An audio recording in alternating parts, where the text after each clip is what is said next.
শুনে যান, মাথায় কাপড় দিলে কি হয় আর না দিলে কি হয় বাবা। আমি মায়েদের চরণ ধরে বলছি, আপনাদের পায়ে হাত দিয়ে বলছি, আপনাদের দুটি রাঙ্গা চরণ ধরে বলছি, অকালে বাবাদেরকে মারবেন না, অকালে মারবেন না।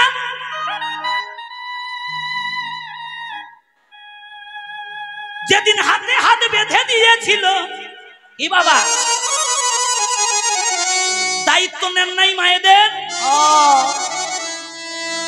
আজ থেকে তোমার অন্ন, এই যে মায়েরা কি কি দায়িত্ব নিয়েছিল, অন্ন, বস্ত্র, বাসস্থান, আর তোমার সম্ভ্রম রক্ষার দায়িত্ব নিলাম সারা জীবনের।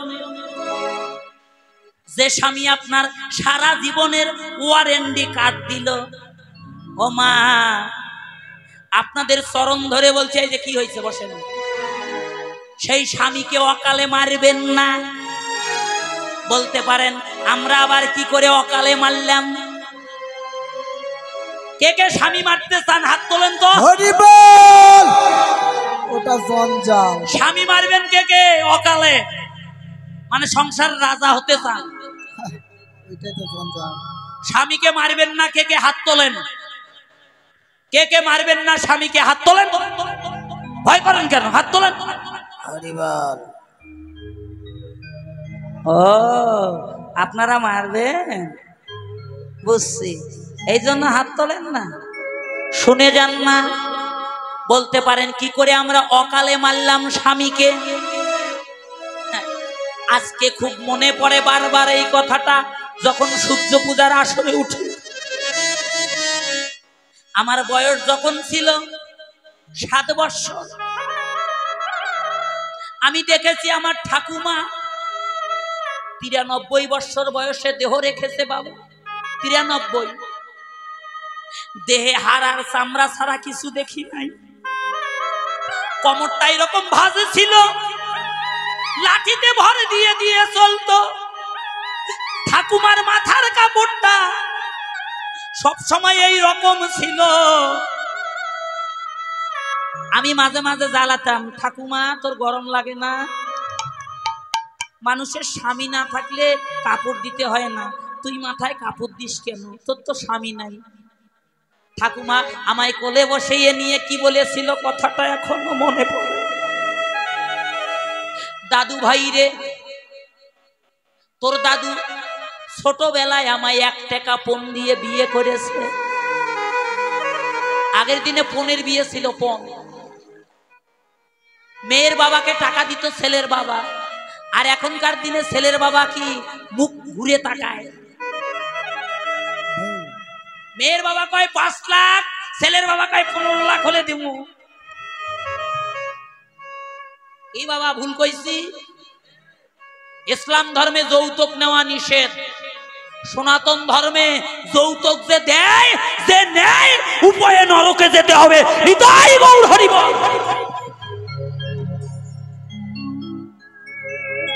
হ্যাঁ, বিবাহ বাসরে যদি শ্বশুর মশাই শ্রদ্ধার সহিত আপনাকে কিছু দান করে, ভক্তির সহিত, সেটা যদি আপনি গ্রহণ করেন, ওটা যদি 1 টাকা হয়, ওটা আপনার কোটি টাকা সমতুল্য।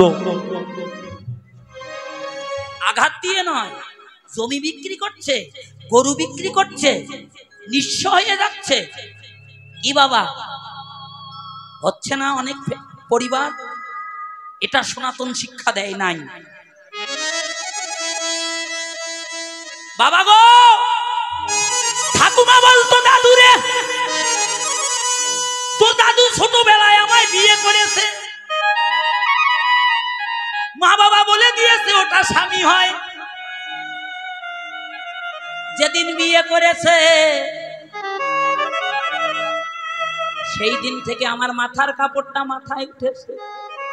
আগের মায়েরা খুব লজ্জা করত, ছোটবেলায় বিয়ে হয়েছে তো মুখ দেখাইতে চাইতো না স্বামীকে।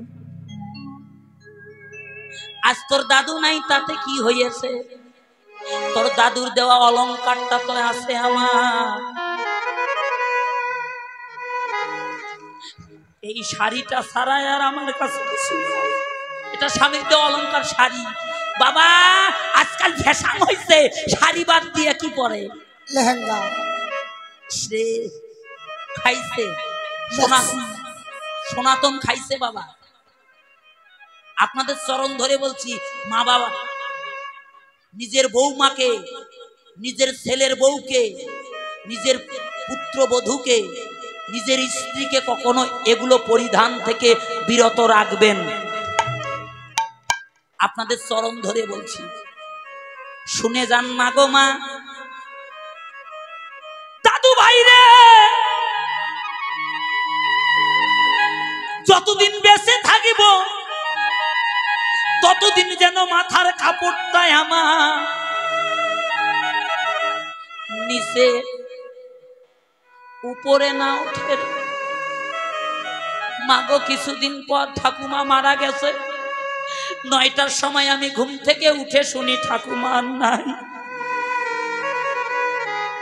যখন দেখতে গেলাম ঠাকুমাকে ঘরে, গিয়ে দেখি মাথার কাপড়টা এইরকম পড়ে আছে। মাথার কাপড়টা সরে দিয়ে ঠাকুমার মুখটা দেখতে পেয়েছি। আজকে যখন এই কীর্তন পথে আসলাম, যখন শাস্ত্র অধ্যয়ন করলাম, বুঝতে পারলাম ঠাকুমা কেন মাথায় কাপড় দিত। মাগো শুনে যান, শাস্ত্র বলল একজন প্রতিব্রতা রমণীর শূন্য ললাট, কথাটা শোনেন, শূন্য ললাট স্বামী যদি দর্শন করে, দর্শন করিবা মাত্র স্বামীর একদিনের পরমায়ু কমে যায়। হরি ও মায়েরা, সেই স্বামীর দেওয়া অলংকার এখন মায়েরা পরিত্যাগ করেছে। বড় বড় টিপের ফোঁটা লাগায়, শীতিতে ছোট করে সিঁদুর দেয় বাবা।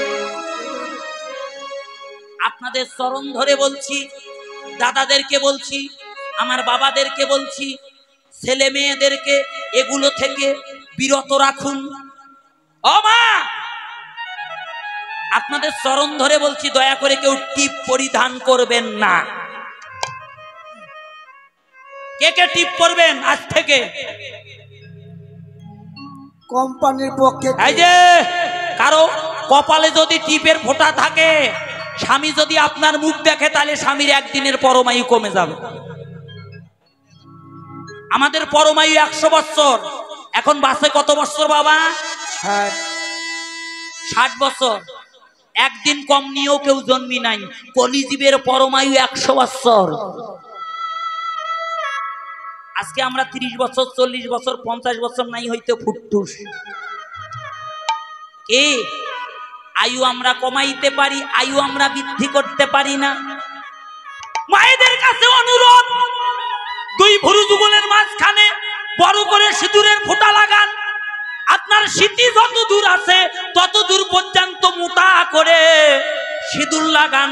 আপনার যদি স্বামীর চরণে প্রেম ভক্তি থাকে, পৃথিবীর এমন কোন, শোনেন, পৃথিবীর এমন কোন বিঘ্ন নাই আপনার স্বামীকে বিনষ্ট করতে পারে বাবা। প্রমাণ দেয় নাই সনাতনে? বেহুলা রক্ষা করেছিল না? শাঁকা সিঁদুর হাত থেকে পরিত্যাগ করে নাই। সত্যি আমার স্বামী যদি আমার দায়িত্ব নিয়ে থাকে, আমার কর্তব্য আছে স্বামীর প্রাণ আমি যদি রক্ষা করতে না পারি, এই জীবন রাখবো না, কিন্তু স্বামীর দেওয়া অলংকার আমি ত্যাগ করব না। শাঁকা সিঁদুর নিয়ে সশরীরে গিয়েছিল কোথায়? দেবলোকে গিয়ে মরা স্বামীর প্রাণ রক্ষা করেনি বাবা? করেছিল মা। সেই মায়েদের কাছে অনুরোধ, স্বামীর দেওয়া অলংকার পরিত্যাগ করবেন না। শুধু কি মায়েরা কমায় পরমায়ু? হ্যাঁ, এবার আমার বাবারাও পরমায়ু কমায়, কমে না? শোনেন বাবা, গীতায় ভগবান বলেছে অর্জুনকে, অর্জুন যে কর্ম করিলে হয় আত্মার পতন, সেই কর্ম না করিও কুন্তীর নন্দন। যত মারবেন তত মরবেন। তাহলে বাঁচার উপায় কি? মহাজন বলল, বাঁচার যদি বাঁচতে যদি চাও আগে গুরু চরণ আশ্রয় করো, গুরু চরণ আশ্রয় করে সাধু সঙ্গ করো, হরি কথা কৃষ্ণ কথা শ্রবণ করো। কাম আর কাম থাকবে না, কাম একদিন প্রেম হয়ে গৌর গোবিন্দের চরণে আশ্রয় নেবে। নিতাই গৌর হরি বল, হরি বল। দেন কাপড় দেন, কাপড় দেন। মা মহাপ্রভু কামিনী সেজেছে। কামিনী কাম বলিতে মানস, কামিনী কাম বলিত তো মানস, অতিয়ছু গজজিনী মন্দ আহারে, গতিয়ছু গজজিনী মন্দ আহারে, গতিয়ছু গজজিনী মন্দ আহারে, গতিয়ছু গজজিনী মন্দ। মা যদি নহি পুন বসনে আবৃত তনু, যদি নহি পুন বসনে আবৃত তনু, বহতহি পূজব সুর, কহতই পূজব সুর, পূজা করিব, পূজা করিব, পূজা করিব, পূজা করিব, পূজা করিব, দেবতা দেবতা পূজা করিব, দেবতা দেবতার ও কহতই পূজব সুর, কহতই পূজব সুর। আহারে কহতই পূজব সুর।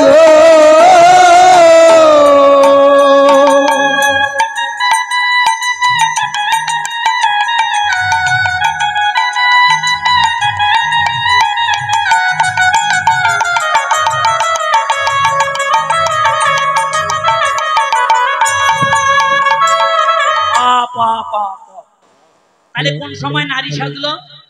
দিবসের মধ্যভাগ, মাঝ দিন। মা যদি নহি পুনঃ, সূর্যটা যখন মধ্য প্রান্তে এলো, মহাপ্রভু তখন উত্তরীয়টা মাথায় তুলে দিল। তাহলে ভজনের উত্তম সময় হলো যুবককাল।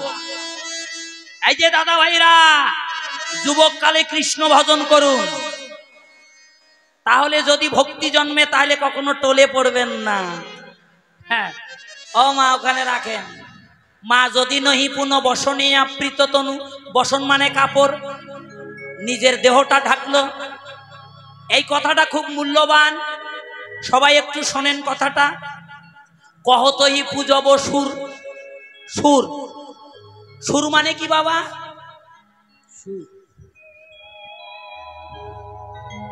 সুর মানে কি? এই দেখেন, পৃথিবীতে যত ভাষা আছে তার মধ্যে বাংলা ভাষা সবচেয়ে কঠিন। কি ভুল বলেছি? সুর মানে দেবতা, সুর মানে কণ্ঠধ্বনি। কি দন্তের ছয় উৎসু আর বৈষ্ণব সুর, আর দন্তের ছয় দুর্গু আর বৈষ্ণব সুর।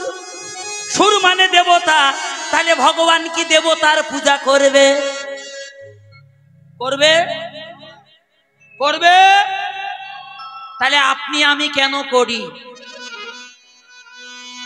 অপরাধ নেবেন না, কথাটার মধ্যে প্যাঁচ আছে বাবা, একটু ভালো করে শোনেন।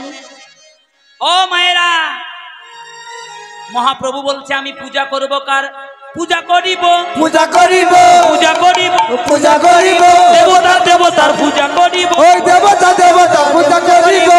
কহতই পূজব সুর, কহতই পূজব সুর, আহারে কহতই পূজব সুর।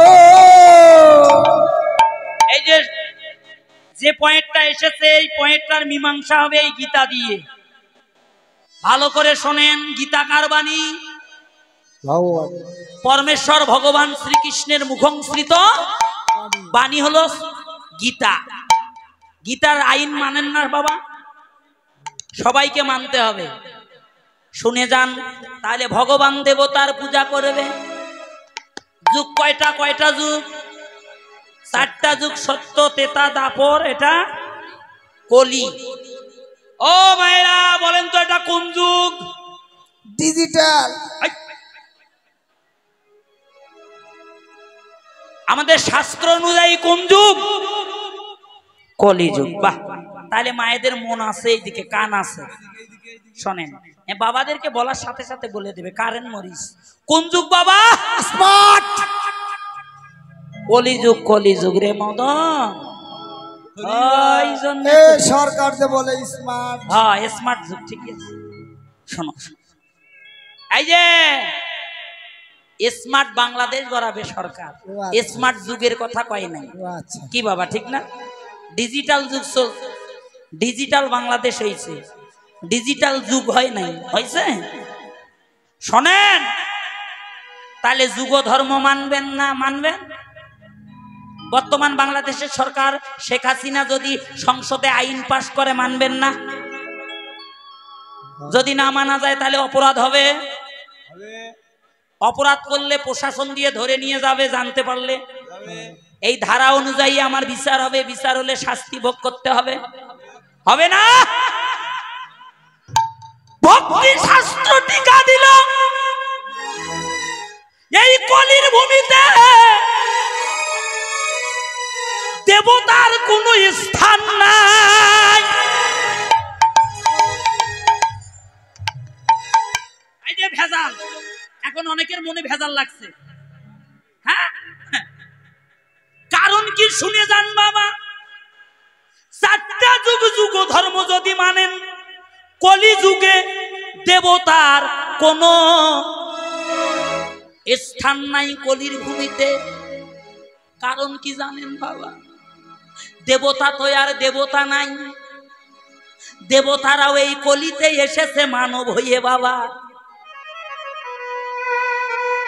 আস্বাদন করুন। শ্রী শ্রী, আমার মুখের কথা নয়, শ্রী শ্রী গৌর গণদেশ দীপিকা পেজ নাম্বার 572 স্কন্ধ, তৃতীয় স্কন্ধে টিকা দিয়েছে। ব্রহ্মা এসে এই দেখেন, এই মানব জন্মকে কেন দেবতার দুর্লভ জন্ম বলা হয়? ব্রহ্মা ব্রহ্মলোক পরিত্যাগ করলো। হে ভগবান,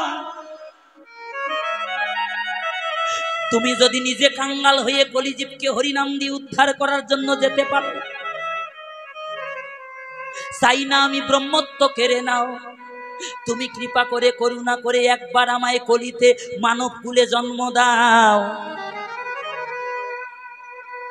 আমি যেন তোমার মধুমাকা হরিনাম করে অন্তিমে তোমার চরণ লাভ করতে পারি। ব্রহ্মা এসে হলেন হরিদাস, হনুমান মুরলীগুপ্ত, নারদ মুনি হয়েছে শ্রীবাস, শিব কৈলাসপতি একটা পা নিচে আর একটা পা উপরে তুলে স্তুতি করতে লাগলো, কাঁদতে লাগলো, ভগবান চাই না আমি এই দেব জন্ম কেড়ে নাও। কি হবে এই দেব জন্ম দিয়ে? যে দেব জন্ম দিয়ে তোমার নিত্য গোলক বৈকুণ্ঠে যাওয়া যায় না, কেড়ে নাও সেই দেব জন্ম কৃপা করে করুণা করে। একবারে তুমি আমায় কলিতে মনুষ্য কুলে জন্ম দাও, তোমার ওই নিত্য গোলক বৈকুণ্ঠে যাইবার অধিকার দিয়েছো কলিজীবকে। বাবা গো, ভগবান বলল তথাস্থ, যাও তাহলে। শিব এসে হয়েছে অদ্বৈত গোসাই। ওই দেখেন বাবা, পঞ্চতত্ত্বে যে বৃদ্ধ লোকটা করজোর করে আছে, ওটা আর কেউ নয়, ওটা দেবাদিদেব মহাদেব। ও মা শোনেন মা, দুর্গা দেবী আর দুর্গা দেবী নাই মা, দুর্গা দেবী এসে হয়েছে সীতা ঠাকুরানী, যার প্রেম ভক্তি আর নয়নের জল ভগবান সইতে পারল না। শুনে যান কথাটা, চৈতন্য ভাগবতের আদিলীলা মধ্যখণ্ড। বাবা গো, মহাপ্রভু ভারতী গোসাইয়ের কাছে সন্ন্যাস মন্ত্র নিয়ে বৃন্দাবনের পথে যাত্রা করল। দুর্গা দেবী এসে হয়েছে সীতা ঠাকুরানী। ও বাবা, মন্দিরে ভোগ লাগাইয়ে মন্দিরের দরজাটা বন্ধ করে দিয়ে নয়ন জল ছেড়ে দিয়ে বলছে, প্রভু তুমি জগতের সবাইকে উদ্ধার করলে হরিনাম দিয়ে। মহাপাপী ছিল জগাই মাধায়, তাকে হরিনাম দিয়ে তুমি উদ্ধার করলে, কিন্তু আমিও ভাগিনি, আমার পাপের বোঝা কি এত ভারী, আমাকে কি কোনোদিনও চরণ দেবে না? আমি কি কোনোদিনও তোমার চরণ পাবো না? ও প্রভু, আজ যদি তুমি আমায় চরণ না দাও, এই জীবন আর রাখবো না। কি হবে জীবন রেখে? যে দেহ মন প্রাণ জীবন যৌবন তোমার সেবায় লাগে না, জগতে তো তার কোনো মূল্য নাই। মন্দিরে ভোগ লাগিয়ে দরজাটা বন্ধ করে নয়ন মুদ্রিত করে নয়নের জল ছেড়ে দিয়েছে বাবা। এইদিকে মহাপ্রভু ভারতী গোসাইয়ের কাছে সন্ন্যাস মন্ত্র নিয়ে বৃন্দাবনের পথে যাত্রা করলো। একদিকে ভক্ত ডাকে, একদিকে ভক্ত কাঁদে, একদিকে ভগবান কাঁদে। কোথায় যাবে বাবা? ও বাবা, ভগবান সকল কিছু সইতে পারে, ভগবান সইতে পারে না ভক্তের নয়নের জল বাবা গো। নয়নের জলে কেউ যদি আমার ভগবানকে ডাকার মতো ডাকতে পারে, ভগবান বলল আমি আমার আপনাকে বিক্রয় করে দেই ভক্তের চরণ তলে। ভক্তই আমার মাতা পিতা, ভক্তই আমার গুরু, ভক্তই আমার নাম রেখেছে বাঞ্ছা কল্পতরু। ভক্তের হাতে আছে প্রেমের ডুরি, ভক্তই আমায় যেদিকে ঘুরায় আমি সেই দিকে ঘুরি। হরি বল হরি বল। ভক্ত দিলে খাই, না দিলে উপবাস থাকি। হরি বল। ভক্তের খুদগুড়া মুই ভগবান কারিয়া খাও, আরো ভক্তের ধনের দিকে কোনোদিন ফিরিয়া না যাও। বাবা শোনেন বাবা, ভক্তের ডাকে ভগবান পদ ভুলে গেল। নরোত্তম দাস ঠাকুর তার প্রেম ভক্তি চন্দ্রিকা মহাগ্রন্থে টিকা দিল। সীতা যে দাঁড়িয়ে আছে পথপানে চাইয়া, হেন কালে মহাপ্রভু দাঁড়ালো আসিয়া বাবা। ওই যে শান্তিপুরের পদ ভুলে, বৃন্দাবনের পদ ভুলে শান্তিপুরের পথের দিকে যাত্রা করলো। কেন যাত্রা করলো জানেন মা?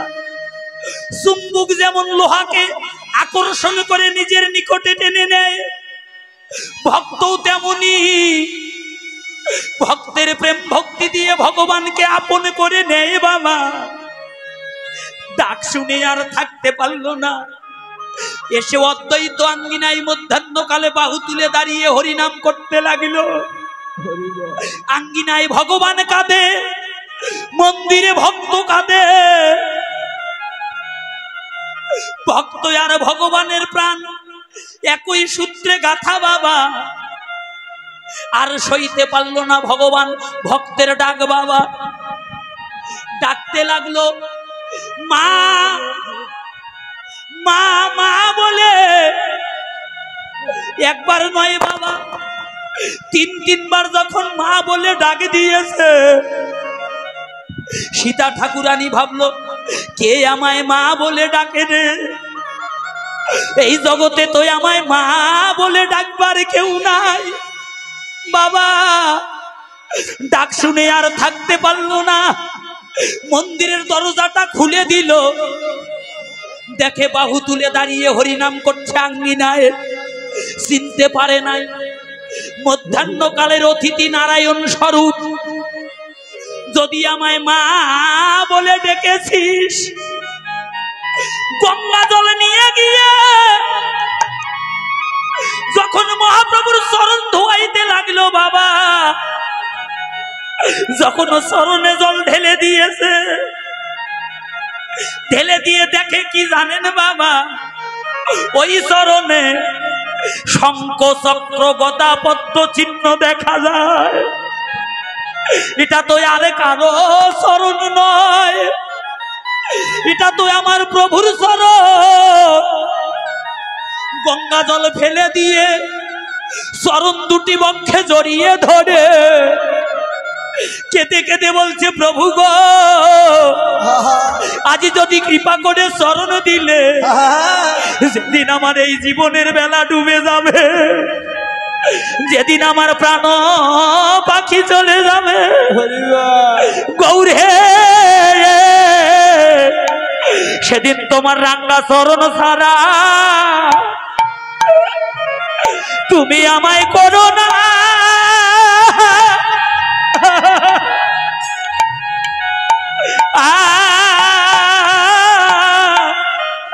আমায় করো না হে গৌর হে,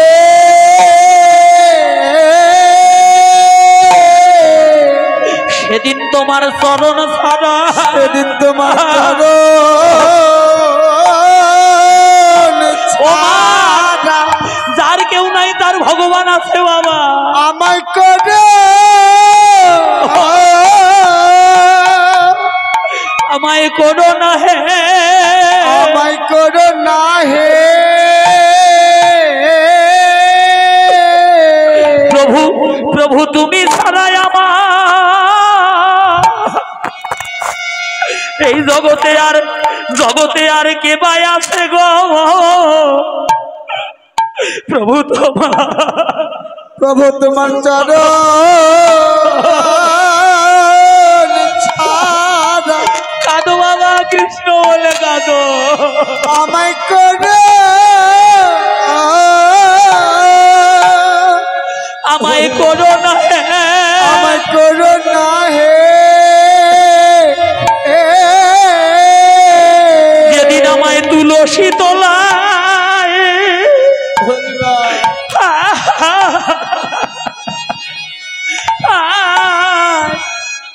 তুলসী তলায় শোয়াইয়ে দিবে, সেদিন তোমার চরণ ছাড়া আমায় করে না,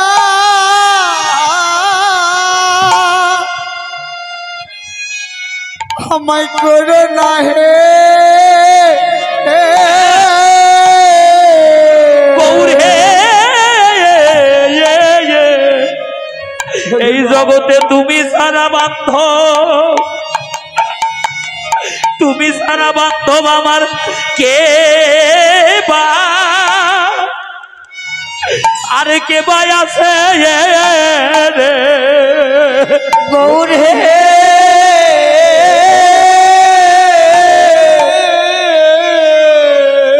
জগতে তুমি সারা, জগতে তুমি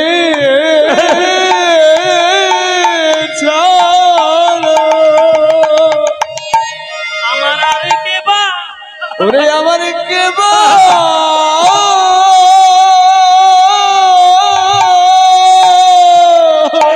আমার কে বা, ওরে আমার কে বা আছে রে, আমার যা ছিল তা আমি সবে হারিয়েছি, এখন তুমি বিনে বান্ধব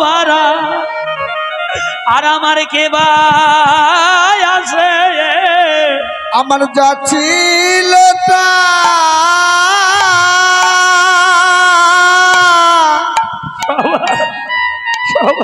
আমি তা সব হারিয়েছি, গৌর হে একমাত্র তুমি ছাড়া আমার আর কে বা, এখন আমার আর কে বা,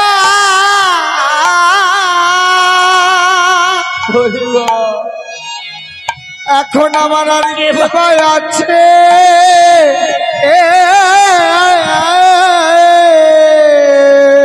ও মা, যার কেউ নাই তার ভগবান আছে মা। এই দেখেন বাবা, প্রমাণ করে দিল ভগবান, যার কেউ নাই তার আমি আছি। সে যদি আমার শরণ আশ্রয় করে, গীতায় ভগবান বলেছে অর্জুনকে, হে অর্জুন, আমি কোনোদিনও আমার ভক্তকে বিনষ্ট হতে দেই না। ভক্তই আমার মাতা পিতা, ভক্তই আমার গুরু, ভক্তই আমার নামে রেখেছে বাঞ্ছা কল্পতরু। বাবা, তাহলে এখন অন্তরে একটা প্রশ্ন জাগতে পারে, আমাদের সনাতন ধর্মের এই যে দেবভজন, বৈদিক কৃষ্টি কালচার, আজ থেকে কি আমরা তাহলে দেবভজন পরিত্যাগ করব? মীমাংসাটা গীতায় দিল, কি করবেন? গীতায় ভগবান অর্জুনকে বলল, অর্জুন, পিতৃযান্ত্রী প্রীতিব্রতা, দেবতা যান্ত্রী দেবব্রতা। হে অর্জুন, কেউ যদি পিতৃ উপাসনা করে, মৃত্যুর পর সে পিতৃলোকে যায়। কেউ যদি দেবতার ভজনা করে, মৃত্যুর পর দেবলোকে যায়। কেউ যদি চন্দ্রের উপাসনা করে, চন্দ্রলোকে যায়। কেউ যদি সূর্যের উপাসনা করে, সূর্যলোকে যায়। কেউ যদি ভূতের উপাসনা করে, ভূতলোকে যায়। প্রেতের উপাসনা করলে প্রেতলোকে যায়। স্বর্গলোকে যাবেন, সুখ শেষ, আবার রিটার্ন আসতে হবে এই জগতে। হয় পশু হতে হবে, না হয় পাখি হতে হবে, না হয় পিপিলিকা হতে হবে। যে কোনো একটা জীবন নিয়ে, দেহ নিয়ে জন্মাইতে হবে বাবা গো। আর ভগবান বললেন, সর্বধর্মান পরিত্যাজ্যং মামেকাং শরণাং ব্রজ, অহং তাং সর্বপাপভ্য মুখ্যইমা শুচ। হে অর্জুন, যারা সকল কিছু পরিত্যাগ করে কেবল আমার চরণ আশ্রয় করে, আমার চরণ কমল ভজনা করে, অন্তিম কালে আমার নাম করে প্রাণ ত্যাগ করতে পারে, আমি ভগবান তার সমস্ত অপরাধ ক্ষমা করে দিয়ে এহকাল জনমের মতো তাকে নিত্য গোলক বৈকুণ্ঠে নিয়ে যায়।